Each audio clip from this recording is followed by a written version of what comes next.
Ladies and gentlemen, being at the budget retreat that the county had, they've got to put roofs on buildings that's been neglected. They've continued to put Band-Aids on a lot of issues over the past several years. School systems are doing the same thing. At your own house, you have a busted pipe, you got to fix it. Roof's leaking, if you don't fix that, you're going to cause a lot more problems.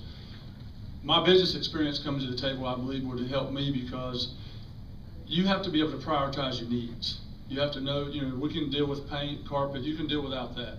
You've got to do the things. The jail's going to be a situation that's going to be a have-to.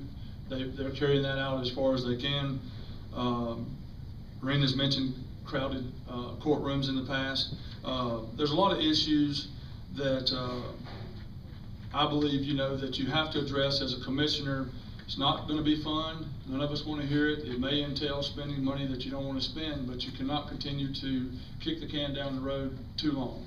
You have to address them as they come, prioritize them, and that's where I think my experience would come to play into that. Mr. Robertson? Okay, our 911 emergency communications is kind of like whenever you have a computer, you can sometimes do some upgrades, and at some point you need a new computer. We are rapidly approaching that point where the technology, we just can't mend it. We have to basically replace it.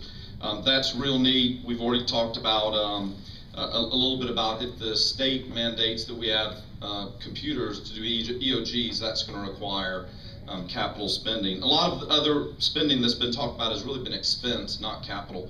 I do want to mention one thing about the jail. This is my my third election. Every year the jail gets mentioned. We never build it because it will take a tax increase, and Republicans tend to err on the side of no tax increase. Therefore, we elect sheriffs who say, vote for me and I will throw the bad guys in jail.